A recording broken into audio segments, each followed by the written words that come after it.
ഏവർക്കും പുതിയൊരു വീഡിയോയിലേക്ക് സ്വാഗതം. ഈജിപ്തും ജോർദാനും ഗാസയിലെ ആളുകളെ ഏറ്റെടുക്കണമെന്നുള്ള ട്രംപിൻ്റെ ആവശ്യത്തെ ഒരു കാരണവശാലും അംഗീകരിക്കാൻ കഴിയില്ല എന്നുള്ള അറബ് രാഷ്ട്രങ്ങളുടെ ഒറ്റക്കെട്ടായുള്ള നിലപാട് ട്രംപിനെ പ്രകോപിപ്പിച്ചിരിക്കുകയാണ്. Egypt, Jordan, Saudi Arabia, Qatar, Palestine Authority, Arab League എന്നിവിടങ്ങളിൽ നിന്നുള്ള വിദേശ മന്ത്രിമാരും ഉദ്യോഗസ്ഥരും കെയ്റോയിൽ നടന്ന യോഗത്തിന് ശേഷം അറിയിച്ച നിലപാട് പശ്ചിമേഷ്യയിൽ പുതിയ പ്രതിസന്ധി സൃഷ്ടിച്ചിരിക്കുകയാണ്. നീതിന്യായവും സമഗ്രവുമായ സമാധാനം കൈവരിക്കുന്നതിന് അമേരിക്കൻ ഭരണകൂടവുമായി പ്രവർത്തിക്കാൻ ആഗ്രഹിക്കുന്നുവെങ്കിലും ട്രംപിൻ്റെ ഈ നിലപാട് പലസ്തീനികളുടെ അനിഷേധ്യമായ അവകാശങ്ങളുടെ ലംഘനം എന്നാണ് അറബ് രാജ്യങ്ങളുടെ വാദം.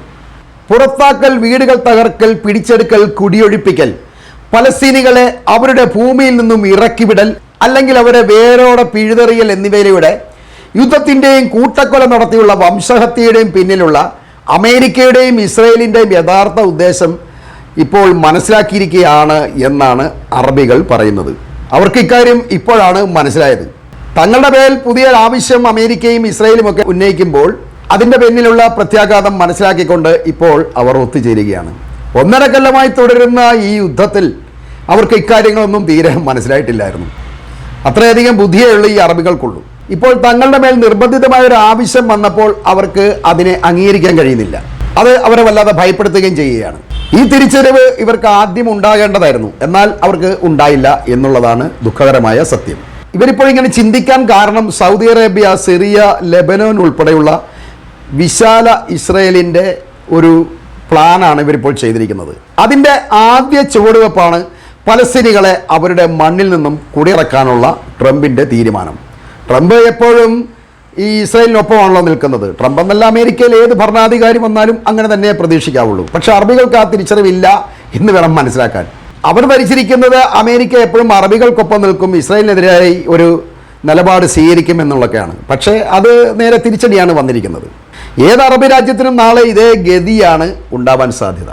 അതുകൊണ്ട് ഇപ്പോഴെങ്കിലും ഒരുമിച്ച് നിന്ന് ഒറ്റക്കെട്ടായി ഇക്കാര്യത്തെ എതിർത്തില്ലെങ്കിൽ പിന്നീട് വരാൻ പോകുന്ന ഭവിഷ്യത്ത് അറബികളെ ചിഹ്ന ഭിന്നമാക്കും എന്ന ഭയം കൊണ്ടാണ് അറബികൾ ഇപ്പോൾ ഈ കൂട്ടം കൂടി ഇങ്ങനെ ഒരു പുതിയ തീരുമാനം കൈക്കൊണ്ടിരിക്കുന്നത്. ഇത്തരം പദ്ധതികൾ മേഖലയുടെ സ്ഥിരതയെ ഭീഷണിപ്പെടുത്തുകയാണ്. സംഘർഷം വിപുലീകരിക്കാനുള്ള അപകട സാധ്യത, അതിലെ ജനങ്ങൾക്കിടയിൽ സമാധാനത്തിനും സഹവർത്തിത്വത്തിനുമുള്ള സാധ്യത ഏർക്കുന്നു എന്നൊക്കെയാണ് അവർ ഈ പ്രസ്താവനയിലൂടെ അറിയിച്ചിരിക്കുന്നത്. ട്രംപ് ഇപ്പോഴും പറയുന്നത് മറ്റൊരു കാര്യമാണ്.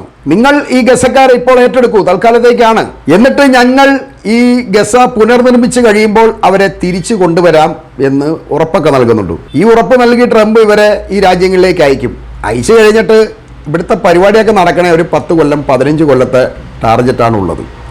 അത്രയും വർഷം വേണം ഗസയെ പുനർനിർമ്മിക്കാൻ എന്നാണ് ഇവർ കണക്കൂട്ടുന്നത്. ഈ സമയം കൊണ്ട് 4 പ്രസിഡന്റ് അവിടെ വരും. അന്നത്തെ പ്രസിഡന്റിൻ്റെ നിലപാട് ചിലപ്പോൾ ഇതായിരിക്കണമെന്നില്ല. ഗസക്കാർ അവിടെ തന്നെ നിൽക്കട്ടെ, ഇവിടെ ഇപ്പോൾ ഈ ഗസയിൽ ഇനി ഇസ്രായേലികൾ സ്ഥിരമായിട്ട് താമസിക്കട്ടെ എന്ന് തീരുമാനിച്ചാൽ ഇതെല്ലാം വെള്ളത്തിലാകും. അതുകൊണ്ടാണ് ഈ അറബികൾ ഇപ്പോൾ ഇങ്ങനെ കൂടിയിരിക്കുന്നത്. ഇത് നടപടിയില്ല എന്നവർക്ക് നന്നായിട്ട് അറിയാം. ഇത് ഗസക്കാരെ എന്നേക്കുമായി അവരുടെ മണ്ണിൽ നിന്ന് പുറത്താക്കാനുള്ള ഒരു പരിപാടിയാണ്. അമേരിക്ക ഇപ്പോൾ പലതും പറയും, അത് അംഗീകരിക്കാൻ കഴിയില്ല എന്നാണ് അവർ പറയുന്നത്. ഇതിപ്പോൾ ഇങ്ങനെ വരണം എന്നാണ് ഞാൻ പറയുന്നത്. ഈജിപ്തിനെ സിറിയയെ സംബന്ധിച്ച് മടിയിൽ പൊതിഞ്ഞു വെച്ചാൽ പാമ്പാണ് ഇസ്രായേൽ എന്നത്. ഹിസ്ബുള്ളയും ഹമാസുമായി ചേർന്ന് ഇസ്രായേലിനെ തകർക്കാൻ ഏറ്റവും അനുയോജ്യമായ സാഹചര്യം വീണ് കിട്ടിയിട്ടും അതുപയോഗിക്കാതെ ഇസ്രായേലിന് രഹസ്യമായി സഹായങ്ങൾ ചെയ്തു കൊടുക്കുന്ന ഒരു സമീപനമാണ് ഈ രാജ്യങ്ങൾ സ്വീകരിച്ചിട്ടുള്ളത്.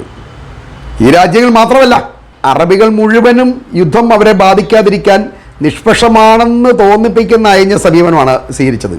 അതിപ്പോൾ തിരികെ അവരുടെ മേൽ തന്നെ വന്ന് വീണിരിക്കുകയാണ്. ഇത് അറബികൾക്ക് അത്യാവശ്യമായ കാര്യമാണ് എന്ന് തന്നെയാണ് നമ്മൾ പറയേണ്ടത്. ഈ അറബികൾ ചിന്തിക്കുന്നതിൻ്റെ അപ്പുറത്തുള്ള നീക്കമാണ് ഇസ്രയേലും അമേരിക്കയും എക്കാലവും ചെയ്യുന്നത്. അവരുടെ ഓരോ നീക്കങ്ങളിലും ഒരു കുതന്ത്രം ഒളിഞ്ഞിരിപ്പുണ്ട്. അത് അറബികൾക്ക് പലപ്പോഴും മനസ്സിലാക്കാൻ കഴിയുന്നില്ല. അഥവാ മനസ്സിലാക്കി കഴിഞ്ഞാൽ തന്നെ അവർക്ക് അതിനെതിരായി ഒരു നിലപാട് സ്വീകരിക്കാൻ കഴിയുന്നില്ല. കാരണം ഇവരെല്ലാം ഒറ്റ രാജ്യങ്ങളായി നിൽക്കുകയാണ്. അപ്പം ഒരു രാജ്യത്തെ വേറൊരാൾ ആക്രമിച്ചാൽ അത് നമ്മളെ ബാധിക്കുന്നില്ല എന്ന് സ്വയം അങ്ങ് തീരുമാനിക്കുകയാണ്. പക്ഷെ നാളെ ഇവർക്കും അതേ അവസ്ഥയാണ് വന്നു ചേരുന്നത്. അതിവർ മനസ്സിലാക്കുന്നില്ല. തങ്ങളുടെ സുഖവും സൗകര്യങ്ങളും ഒന്നും നഷ്ടപ്പെടരുതെന്നാണ് അവർ എപ്പോഴും ആഗ്രഹിക്കുന്നത്. എന്നാൽ ഇവരിങ്ങനെയൊക്കെ പറയുമെങ്കിലും ഗസയിലെ നിർബന്ധിത കുടിയിറക്കലിനോട് ഈജിപ്തും ജോർദാനും സഹകരിച്ചേ തീരൂ എന്നാണ് ട്രംപ് പറയുന്നത്. കാരണം അയാൾ പറയുന്നത് ഞങ്ങൾ അവർക്ക് ഒരുപാട് സഹായങ്ങൾ ചെയ്യുന്നുണ്ട്. അതായത് ഈ ഈജിപ്തിനും ജോർദാനുമൊക്കെ സഖ്യകക്ഷികൾ എന്ന നിലയിൽ ഞങ്ങളുടെ ഈ ആവശ്യം ഈ രാജ്യങ്ങൾ നിരസിച്ചാൽ അതിൻ്റെ പ്രത്യാഘാതം അവർ അനുഭവിക്കേണ്ടി വരും എന്ന് ട്രംപ് അവരെ ഭീഷണിപ്പെടുത്തുന്നുണ്ട്. തന്നെയുമല്ല, അവരുടെ മേൽ അമേരിക്കൻ ഉപരോധം ഉണ്ടാകും എന്നും അയാൾ തീർത്ത് പറയുന്നുണ്ട്.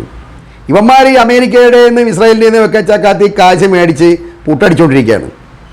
അവരിപ്പം ഞങ്ങൾ ഇല്ല മുസ്ലിങ്ങളുടെ കൂടെ നിൽക്കുകയല്ല, അല്ലെങ്കിൽ ഗസയുടെ കൂടെ നിൽക്കുകയല്ല, ലെബനോൻ്റെ കൂടെ നിൽക്കില്ല എന്നൊക്കെ പറഞ്ഞ് ന്യൂട്രി ഇവരുടെ നിന്ന് കാശ് മേടിക്കുകയാണ്. എന്നിട്ട് സുഖമായിട്ട് ജീവിച്ചുകൊണ്ടിരിക്കുമ്പോഴാണ് ഈ ആവശ്യങ്ങൾ ഇസ്രായേലും അമേരിക്കയൊക്കെ അവരുടെ മുന്നിലേക്ക് വെക്കുന്നത്. നിങ്ങൾ ഞങ്ങളുടെ ഇത്രയും കാശൊക്കെ മേടിച്ചതല്ലേ, അതുകൊണ്ട് ഞങ്ങളുടെയും കൂടെ നിൽക്ക്, ഞങ്ങൾക്കും ചില ഗുണങ്ങളൊക്കെ വേണമല്ലോ, അല്ലാതെ നിങ്ങൾ വെറുതെ ഞങ്ങളുടെ കാശ് മേടിക്കുന്നിട്ട് കാര്യമൊന്നുമില്ലല്ലോ എന്നൊരു നിലപാടാണ് അമേരിക്കയും ഇസ്രായേലും സ്വീകരിക്കുന്നത്. ഇപ്പോൾ ഇവന്മാർക്കതിനെ തള്ളാനും മേല കൊള്ളാനും മേല.